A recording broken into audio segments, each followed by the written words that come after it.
नमस्कार, मैं पंकज प्रसून। दोस्तों, आपने झारखंड की नौकरशाही में 100 करोड़ी क्लब का नाम कभी सुना है?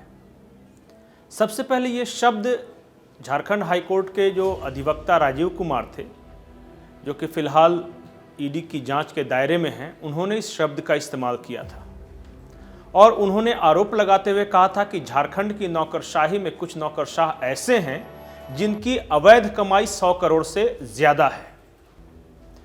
तो इस मामले में उन्होंने कहा था कि पूजा सिंघल अकेले नहीं है बल्कि कुछ और नौकरशाह हैं।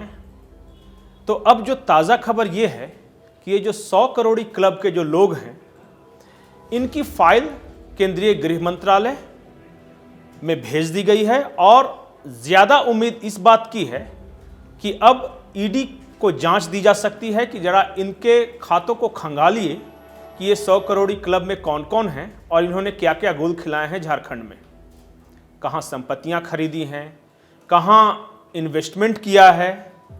तो बहुत जल्द झारखंड की राजनीति में इससे जुड़ी कुछ बड़ी खबरें आ सकती हैं।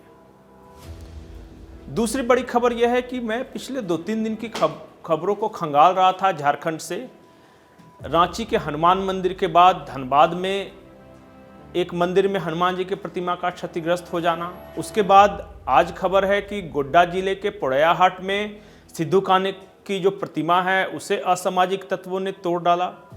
तो मैं ये सोच रहा था कि ये अकेली घटनाएं हैं, एक दूसरे से इनका कोई रिश्ता नहीं है, या सचमुच झारखंड में माहौल खराब करने की एक प्री प्लान साजिश रची जा रही है। क्योंकि कई शहरों से इस तरह की खबरें आ रही है कि कहीं किसी इमामबाड़ा में किसी ने कुछ गलत हरकत कर दी, जो कि रांची में ही हुआ था, किसी ने हनुमान मंदिर में तोड़फोड़ कर दी, कोई दूसरी मंदिर में प्रतिमा को क्षतिग्रस्त कर दी गई, सिद्धू कान्हू की प्रतिमा का जो है उसे भी क्षतिग्रस्त कर दिया गया। तो आखिर इस सब के पीछे कोई है या सिर्फ ये रांची पुलिस की माने तो किसी मानसिक रूप से विक्षिप्त व्यक्ति की ही ये साजिश है? लेकिन कुछ तो है गड़बड़, क्योंकि अचानक इस तरह की खबरों की बाढ़ नहीं आ सकती। इसके पीछे कोई तो शक्ति काम कर रही है। तीसरी बड़ी खबर बिहार से है। अमित शाह बिहार का कमांड अपने हाथ में लेना चाहते हैं और इस बात के उन्होंने साफ साफ संकेत दिए हैं। अभी कुछ दिनों पहले बिहार आए थे और फिर आ रहे हैं 2 दिन बाद।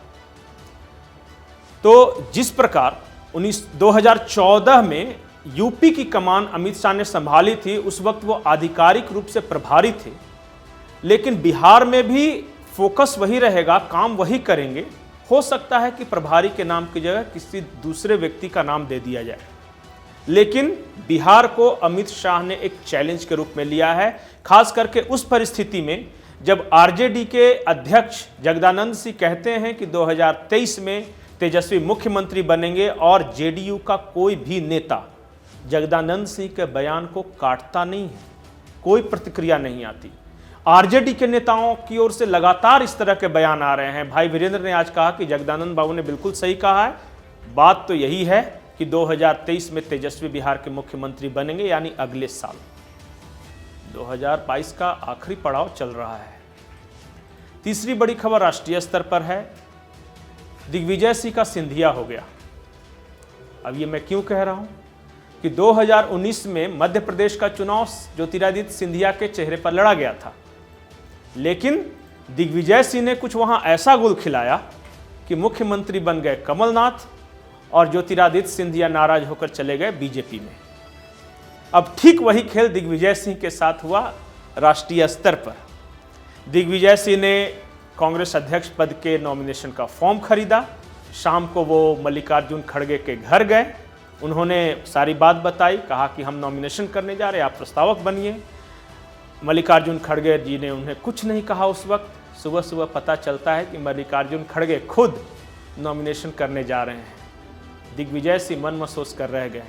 वो नॉमिनेशन में प्रस्तावक बने, कई दिग्गज प्रस्तावक बने हैं, लेकिन एक टीस, एक कसक दिग्विजय सिंह के मन में थी, जो कि एक बयान के रूप में सामने आई, जिसमें उन्होंने कहा है कि अशोक गहलोत ने कांग्रेस की लोकतांत्रिक दिखने की योजना को धराशायी कर दिया। वार अशोक गहलोत पर था, लेकिन लोकतांत्रिक दिखने की योजना ये दिखने की योजना क्या होती है? क्या लोकतांत्रिक है? नहीं। एक उम्मीद दिग्विजय सिंह को अब भी है, वो ये है कि अगर मल्लिकार्जुन खड़गे कांग्रेस के राष्ट्रीय अध्यक्ष बनते हैं तो राज्यसभा में नेता विपक्ष कौन होगा, क्योंकि मल्लिकार्जुन खड़गे अभी नेता विपक्ष हैं राज्यसभा में। कुछ नाम हैं, पी चिदम्बरम इसलिए नहीं बन सकते क्योंकि फिर कहा जाएगा कि हर महत्वपूर्ण पद दक्षिण भारत को दिया गया है। इसी श्रेणी में जयराम रमेश भी नहीं बन सकते। तो एक चेहरा जो कि हिंदी भाषी उत्तर भारत का नजर आता है वो दिग्विजय सिंह है। तो देखना ये होगा क्या दिग्विजय सिंह राज्यसभा में नेता विपक्ष का पद उन्हें दिया जाता है या नहीं। नमस्कार।